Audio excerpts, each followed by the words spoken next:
YCP అధినేత అన్న జగన్మోహన్ రెడ్డికి ఏపీ కాంగ్రెస్ అధ్యక్షురాలు చెల్లెలు షర్మిల సూటి ప్రశ్నలు సంధించారు. వ్యక్తిగత కక్షలతో జరిగిన హత్యను నిరసిస్తూ ఢిల్లీలో ధర్నా చేస్తానని చెప్పడానికి సిగ్గు లేదా అంటూ ఘాటు వ్యాఖ్యలు చేశారు. అసెంబ్లీలో బిల్లులపై కనీసం చర్చ జరగనివ్వరా అంటూ ప్రశ్నించారు ఆమె. జగన్తో పాటు చంద్రబాబు పైన షర్మిల విమర్శలు చేశారు.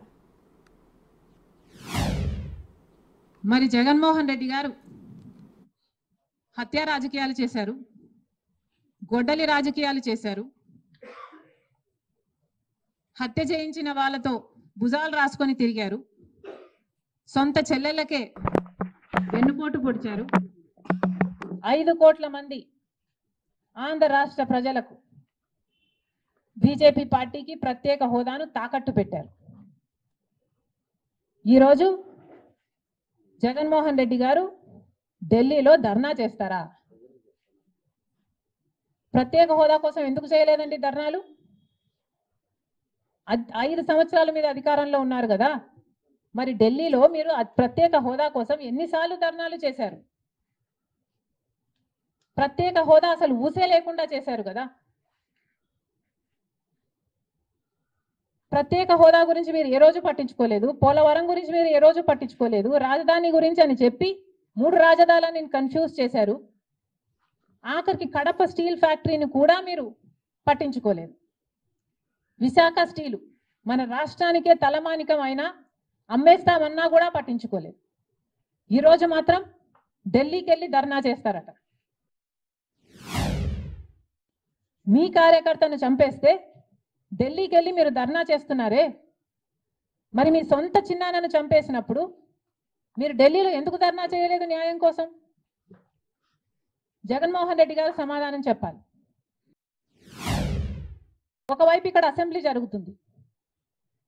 అసెంబ్లీ జరుగుతున్న సమయంలో మీరు అసెంబ్లీలో ఉండకుండా ఉండే ధైర్యం మీకు లేక ఇలా సాకులు వెతుక్కొని మీరు ఢిల్లీ వెళ్తామంటున్నారే, అంటే అసెంబ్లీలో ఏ బిల్లు ప్రవేశపెట్టినా అది ప్రజలకు వ్యతిరేకమైన అది పాస్ అయిపోవాలనా?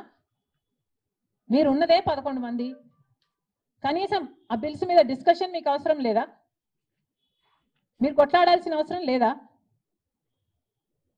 ఏం ఆలోచన చేస్తున్నారు జగన్మోహన్ రెడ్డి గారు? అసలు ఈ వెనుకొండలో జరిగిన హత్య కూడా పొలిటికల్ మర్డర్ ఇది కానే కాదు, ఇది వ్యక్తిగత మర్డర్ అని కూడా అంటున్నారు కదా. మేము ఏదో సాక్షి మీడియానో లేకపోతే టీడీపీ మీడియానో పట్టుకొని మాట్లాడడం లేదు. మా ఎంక్వైరీలు మేము చేసుకొని న్యూట్రల్ మీడియాతో లోకల్గా మేము మాట్లాడిన తర్వాత మేము వచ్చిన కన్క్లూషన్ ఏమిటి అంటే ఇది వ్యక్తిగత మర్డర్.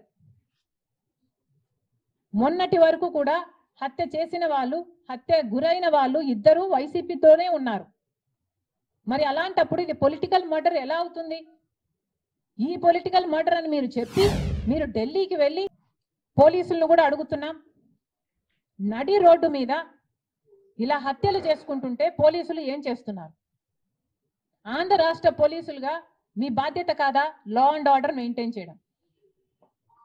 ముఖ్యమంత్రి గారు, డిప్యూటీ ముఖ్యమంత్రి గారు చంద్రబాబు గారు, పవన్ కళ్యాణ్ గారిని కూడా ప్రశ్నిస్తున్నాం, మీ హయాంలో నడి రోడ్డు మీద ఇలా మర్డర్లు జరిగితే మీరు బాధ్యులు కారా? మీకు ఆపాల్సిన బాధ్యత లేదా? లా అండ్ ఆర్డర్ ఉన్న చంద్రబాబు గారు సంవత్సరానికి 1,00,000 కోట్లు ఇస్తే మా అవసరాలన్నీ తీరుతాయి నెక్స్ట్ 5 సంవత్సరాలకి అన్నట్టుగా మాట్లాడినట్లుంది.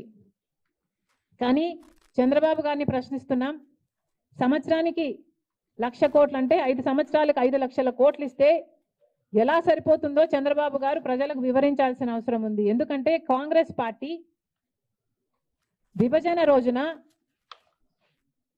అన్ని హామీలకు మనీ ఈక్వలెంట్గా ట్రాన్స్లేట్ అయితే కనీసం 12 నుంచి 15 లక్షల కోట్ల రూపాయలు విలువ చేస్తాయి ఆంధ్ర రాష్ట్ర విభజన హక్కులు హామీలు అన్నీ కలిపి అని ఒక అంచనా వేస్తే చంద్రబాబు గారు మాత్రం సంవత్సరానికి 1,00,000 కోట్లు ఇవ్వండి మేము సర్దుకుంటాం అన్న రీతిలో మాట్లాడడం సబబేనా?